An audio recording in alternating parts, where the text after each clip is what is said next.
हमें वही जगह दिखाई जाती है जहाँ पर आल्टर बनाया गया था और वहाँ पर सब लोग पहुँच चुके थे। तो उनमें से एक प्रीस्ट वो कहता है सब लोग यहाँ गैदर हो चुके हैं, तो इस सैक्रेड कॉन्वेंट में आपका स्वागत है।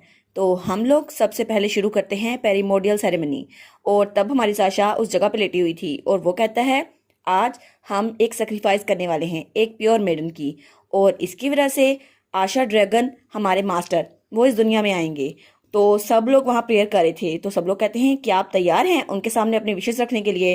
तो फिर आप लोग तैयार हो जाएं, क्योंकि इसी के साथ हम टोकन ऑफ कॉन्फिडेंस देने वाले हैं आशा ड्रैगन को। और तब वो चाकू निकालता है और हमारी हीरोइन को मारने लगता है, और तब वो कहता है इसलिए मैं अपनी ऑफरिंग को प्रेजेंट करता हूँ। और हमारी हीरोइन वो वहीं पे लेटी हुई थी, तो वो सोचती है क्या ये कितने जरा फ्रॉड हैं, और वो चाकू उसके ऊपर पड़ने वाला था। तब वो सोचती है जब वो लोग मुझे यहाँ पर लेके आए तो मुझे ये जगह थोड़ी अजीब सी लगी।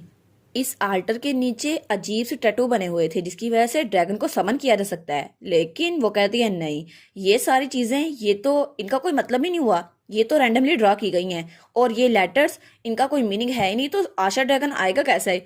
तो बाकी की प्रीसेस कहती हैं प्लीज आप यहाँ पे लेट जाएं। वो कहती है अच्छा ठीक है मैं समझ गई, और तब वहां पे लेटती है और सोचती है। और दूसरी बात, यहाँ पर सब लोग को महसूस हो रहा है जैसे कोई ना कोई उनके पास आया था, और सब कहते हैं नहीं नहीं ये तो ड्रैगन है, लेकिन कोई कहता है नहीं नहीं ये तो घोस्ट है। और वो सोचती है अब मुझे याद आया जो सेंट मैंने यहाँ पे महसूस की, ये तो वही पौधा है ना जिसकी हम बाहर देखभाल कर रहे थे, जिसकी खेतीबाड़ी कर रहे थे हम लोग। हाँ ये वही है, और अब मुझे याद आया ये पौधा मैंने कहाँ देखा था। और तब उसे अपनी बचपन की बात याद आती है जब वो किताब में पढ़ रही थी। एक ऐसा हाथ जो बहुत ज्यादा नायाब है और ये सिर्फ एल्पाइन रीजन में मिलता है, और अगर इसे ड्राई करके बर्न किया जाए तो इसका बहुत ज्यादा फायदा है। तो क्लैरेंस उसको ये बता रही थी, वो कहती है क्या तुम इस बात को याद रख सकती हो साशा। तो साशा कहती है हाँ हाँ मैं याद कर लूंगी। तो वो कहती है लेकिन इसको ढूंढना बहुत ज्यादा मुश्किल है, इसलिए इसकी स्मेल को याद कर लो। और इसकी वजह से सबको भ्रम होने लग जाता है। तो हमारी उन कहती है क्या ये पॉइजनस भी है। और तब वो बहुत ज्यादा छोटी थी, तो ग्लेंस कहती है नहीं नहीं ये पॉइजन से भी ज्यादा डेंजरस है, इसकी वजह से किसी को लगेगा उन्हें हेलुसिनेशन हो रहे हैं और उनको किसी की स्पिरिट नजर आएगी, लेकिन असल में ये बहुत ज्यादा डरावना है ना। अगर तुम्हें अपने सामने कोई रियल घोस्ट मिल जाए। तो वो कहती है ये तो बहुत ज्यादा डरावना होगा। तो उसके साथी वहां पर खड़े थे, वो कहते हैं ऐसा लगता है मिस क्लैरेंस फिर से साशा को सिखा रही है कुछ ना कुछ। तो साशा कहती है हाँ हाँ मैं इसके बारे में याद रखूंगी। और तब वो सोचती है अब इस बात को समराइज करूं तो ये हब ये यहाँ पर इसलिए बिछाया गया है ताकि लोग को लगे ये जगह सैक्रेड है, लेकिन असल में ऐसा कुछ नहीं है। और यहाँ हर कहीं उसका धुआं फैला हुआ है, लेकिन ये सिर्फ लोग को गुमराह करने के लिए है। और आशा ड्रैगन का रिचुअल ये तो कभी भी सच नहीं था, ये सिर्फ इल्यूजन थी। और इसके अलावा ये जो चाकू मुझे मारने के लिए दिया जा रहा है, ये चाकू ये तो बिल्कुल पैथेटिक है, ये तो असल में क्रेटा है भी नहीं, ये भी फेक है। और मुझे लगा ही था आशा ड्रैगन यहाँ पर कैसे आ सकता है, लेकिन तभी वो चाकू उसके सीने पे लगने लगता है। और हमारी हीरोइन बेखबर इस बात से उन लोगों को फ्रॉड कही जा रही थी। और दूसरी तरफ हमें हमारा हीरो दिखा रहता है जो बहुत ज्यादा खांस रहा था, नॉर्दर्न ड्यूक। वो कहता है ओ नो ये खांसी मुझे पता नहीं क्यों आ रही है। तो उसके साथ जो प्रीस्ट खड़ा था वो कहता है ओ डियर लॉर्ड टोमा आप ठीक तो हैं। तो वो कहता है प्लीज आप गहरी सांस लीजिए। और वो सोचता है लगता है हब का इफेक्ट शुरू होने लग गया है। तो तब हमारा हीरो सोचता है अच्छा तो मुझे लगता है ये वो ही हर्ब है जिसके बारे में मैंने बचपन में पढ़ा था, लेकिन इसकी वजह से मेंटल स्टेट खराब हो जाती है और लोग को लगता है हेलुसिनेशन है, लेकिन मेरे पीछे जो भी है ये सिर्फ एक इल्यूजन है और कुछ नहीं, और ये सिर्फ ऑडियो और विजुअल हेलुसिनेशन है, उसके अलावा कुछ भी नहीं। तो वो सोचता है लेकिन इस हर्बल वेपर के साथ कुछ ना कुछ तो अजीब है, मैंने कभी इमेजिन नहीं किया था कि ये लोग इस तरह के टैक्टिक इस्तेमाल करेंगे। लेकिन फिर भी अगर मुझे साशा को बचाना है तो मुझे इन लोगों से जान छुड़वानी होगी, मैं किसी को अपने रास्ते में ना दे सकता। और फिर वो कहता है नहीं, क्या मुझे इन लोगों से जान छुड़वानी होगी या मैं इनको मार डालूं, क्या मैं इन सबको मार ना दूं, क्योंकि ये लोग मेरे रास्ते में आ रहे हैं। और वो बहुत ज्यादा डरावना हो गया था। वो कहता है अब मुझे कुछ भी छुपाने की जरूरत नहीं है, अगर मैं इन सबको मार दिया फिर तो मेरी पावर के बारे में कोई नहीं जान पाएगा ना। तो उसके साथ जो प्रीस्ट खड़ा था वो कहता है क्या, और वो तब नीचे गिर गया था। वो कहता है कि तुम क्या कर रहे हो। तो वो बहुत ज्यादा डरा हुआ था। वो कहता है ये हद तो इस पे काम ही नहीं कर रही, पता नहीं ऐसा क्यों है। तो तब हमारा हीरो अपना डार्क रून यूज करता है और वो कहता है सच में क्या यही रियलिटी है, मैं इनको मार दूंगा, बस मैं इन सबको मार डालूंगा। और वो कहता है मैं हर एक इंसान को मार डालूंगा और उसको इंटरनल डार्कनेस में छुपा दूंगा। और तब वहां पर हमारी हीरोइन ने भी अपना मैजिक यूज कर लिया था, और तब वो अपना रून यूज करके ऊपर होती है और उस आदमी का हाथ पकड़ लेती है और चाकू उसकी गोद में गिरता है। वो कहती है तुम्हें क्या लगा था ये सब कुछ ऐसे ही खत्म हो जाएगा, और ये जगह ये कंट्री के अंडर आती है, और तुम्हें लगा था तुम ऐसे इस कंट्री को खराब कर दोगे। और तब उसने अपना रोन मैजिक हर कहीं फैला दिया था। तो वो आदमी तो डर जाता है। वो कहता है क्या ये तो आग है, और सब लोग कहते हैं प्लीज हमें बचाओ। लेकिन हमारी हीरोइन वहां से उठ खड़ी हुई थी और सब लोग कहते हैं क्या तुमने देखा ये फ्लेम थी, क्या ये आशा ड्रैगन था। वो कहता है नहीं नहीं मैंने तो एक डीमन देखा, और वो लड़की वो तो जिंदा है अभी तक। तो यूजीन वहीं से उसको देखता है। वो कहता है ऐसा लगता है साशा बच गई, लेकिन ओ माय गॉड, लेकिन क्या सच में वो फायर रून को यूज कर सकती है? और अगर ऐसा ही होता रहा तो इसकी वजह से स्मोक और ज्यादा फैल जाएगी, लेकिन क्या सच में वो इसको काबू कर सकती है? और हमारी हीरोइन वहां आराम से खड़ी थी और जो आदमी उसकी जान लेने वाला था वो वहां से भाग जाता है। वो कहता है डैम इट, ये मॉन्स्टर यहाँ पर है।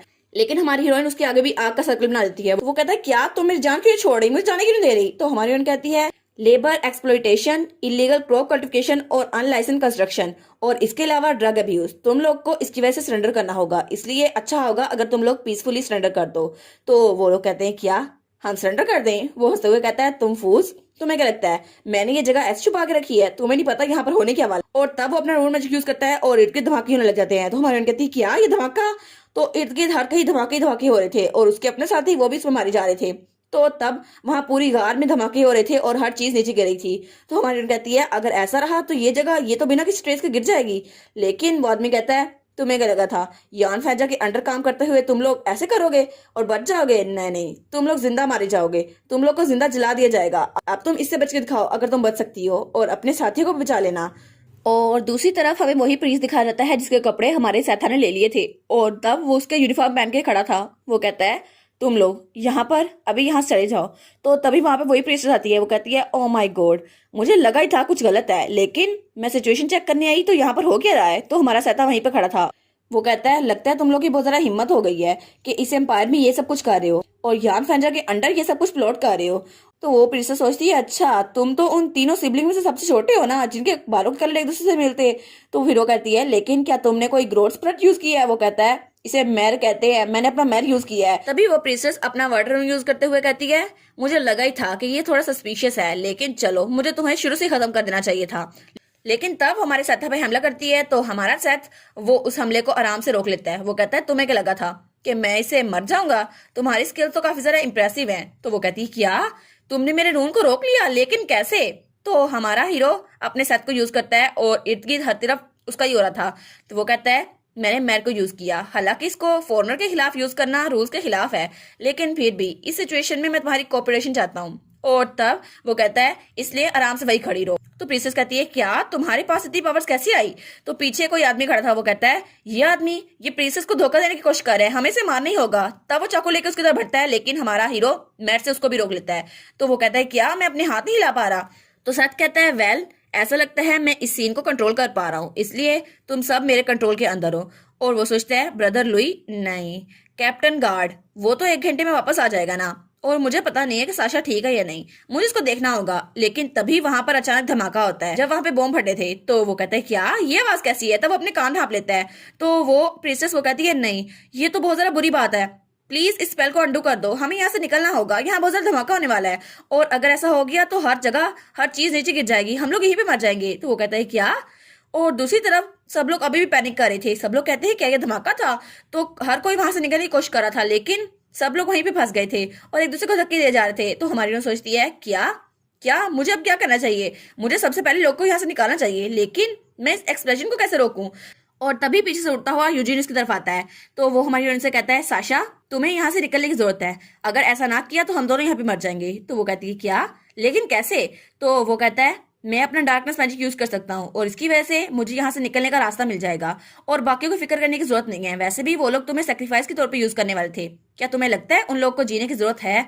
तो हमारी कहती है बिल्कुल उन्हें जीने की जरूरत है। तुम्हें क्या लगता है कि मैं ऐसा उनको पीछे छोड़ के चल जाऊंगी?